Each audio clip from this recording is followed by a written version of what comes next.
Assalamualaikum warahmatullahi wabarakatuh. Kami dari kelompok 5 strategi pembelajaran akan menjelaskan makalah kami tentang model-model pembelajaran menurut Model of Teaching Bruce Joyce and Marshall Well. Selamat menyimak. Oke, di sini saya akan menjelaskan tentang pengertian model pembelajaran. Model pembelajaran secara sederhana dapat diartikan sebagai sebuah prosedur yang dilakukan secara sistematis dengan tujuan melakukan koordinasi terhadap pengalaman belajar yang akan dilakukan oleh peserta di dalam kelas. Sistem belajar dalam sebuah model pembelajaran dirancang sedemikian rupa untuk membantu peserta didik mencapai tujuan pembelajaran, yaitu dasar pengelompokan model pembelajaran. Ini ada 5 bagian model pembelajaran, yaitu 1. Pengatur, pendidik, dan peserta pendidik. Apakah pendidik yang menyampaikan dan mengorganisasi pembelajaran itu adalah guru kelas atau guru bidang studi? Apakah hubungan pendidik peserta terjadi secara tatap muka atau dengan perantara media? Apakah sistem belajar secara klasikal, kelompok atau perorangan? Itu semuanya akan menentukan termasuk jenis kelompok, model mana suatu model pembelajaran, atau bahkan dapat menentukan jenis model pembelajaran yang mana yang akan dipergunakan atau dilaksanakan. Yang kedua, yaitu struktur peristiwa pembelajaran. Struktur peristiwa pembelajaran dapat terjadi secara tertutup atau terbuka. Peristiwa pembelajaran yang tertutup didesain, telah ditentukan dan digariskan secara baku dan guru tidak menyimpang dari rencana. Sedangkan struktur peristiwa pembelajaran yang bersifat terbuka, maka tujuan khususnya materinya serta prosedur yang ditempuh untuk mencapai ditentukan pada waktu kegiatan pembelajaran berlangsung. Terbuka dan tertutupnya struktur pembelajaran akan menentukan penggunaan suatu model pembelajaran. Yang ketiga yaitu peranan peserta didik dan pendidik dalam mengolah pesan, yaitu pesan atau isi pembelajaran yang akan disampaikan dan diterapkan pendidik kepada peserta didiknya dapat diolah secara tuntas oleh pendidik itu sendiri. Sebelum pembelajaran akan dicari bersama-sama dengan peserta didik ketika pembelajaran berlangsung. Pesan atau isi pembelajaran yang diolah tuntas pada pendidik bersifat ekspositorik, biasanya digunakan metode ceramah. Sedangkan pesan atau isi pembelajaran yang dikompromikan dengan peserta didik disebut pesan heuristik atau hipotetik, yang biasanya digunakan metode discovery atau inquiry. Keempat yaitu proses pengolahan pesan atau isi dalam pembelajaran. Proses pengolahan pesan dapat bertolak dari contoh-contoh sampai kepada kesimpulan, atau dapat pula bertolak dari gambaran umum yang kemudian sampai kepada contoh-contoh. Pengolahan dari contoh yang bersifat konkret kepada penemuan atau kesimpulan, atau bergerak dari cara berpikir khusus ke umum dalam strategi pembelajaran ini dinamakan strategi pembelajaran dengan induktif, atau dapat juga yang bersifat sebaliknya yaitu deduktif. Yang kelima yaitu tujuan pembelajaran.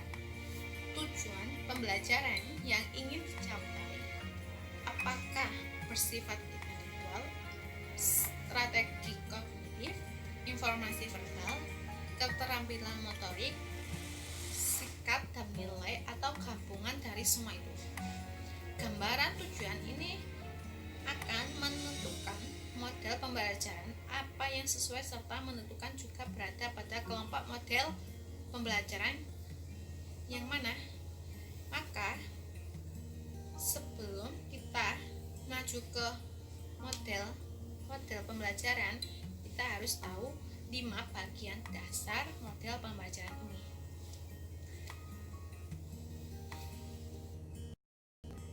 Deutsche dan Weil dalam bukunya yang berjudul Models of Teaching atau Third Edition menyatakan bahwa setiap model pembelajaran memiliki karakteristik umum masing-masing yang diberikan menurut unsur-unsur, yakni yang pertama sintaks, yakni tahap-tahap kegiatan yang dilakukan dalam pembelajaran menurut model tertentu.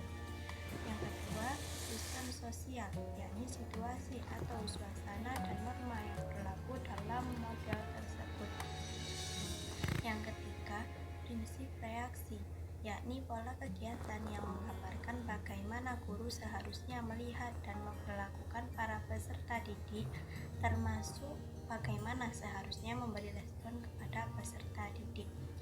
Yang keempat, sistem pendukung, yakni segala sarana, bahan, dan alat yang diperlukan untuk melaksanakan suatu model pembelajaran tertentu. Yang kelima, dampak instruksional, yakni hasil belajar yang dicapai langsung dengan cara mengarahkan para peserta didik pada tujuan yang diharapkan.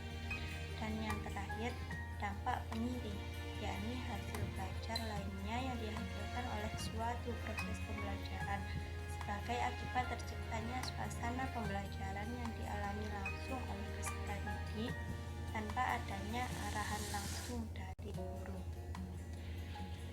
Di bab selanjutnya, saya akan menerangkan tentang modal pemrosesan informasi.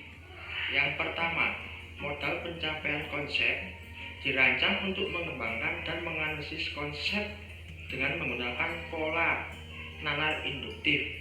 Yang nomor 2, modal berpikir induktif dirancang untuk mengembangkan proses metal induktif dan penalaran atau membentuk teori.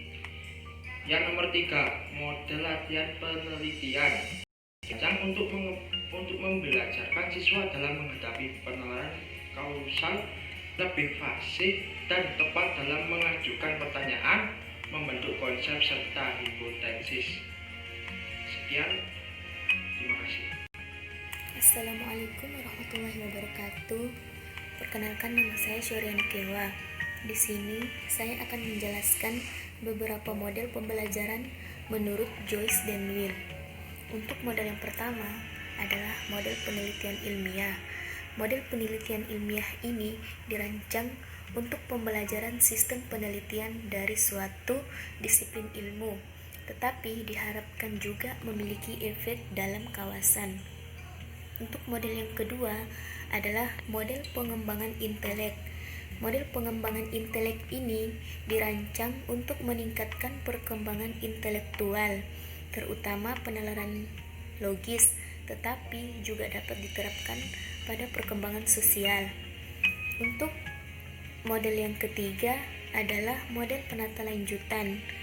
Model penata lanjutan ini dirancang untuk meningkatkan efisiensi kemampuan pemrosesan informasi untuk menyerap dan mengaitkan. Dan untuk model yang terakhir adalah model memorisasi. Nah, model memorisasi ini adalah dirancang untuk meningkatkan daya ingat pada siswa. Sekian dan terima kasih. Wassalamualaikum warahmatullahi wabarakatuh. Sekian presentasi dari kelompok kami. Apabila ada kesalahan mohon maaf, dan bagi yang belum memahami atau ada yang ditanyakan silahkan berkomentar. Wassalamualaikum warahmatullahi wabarakatuh.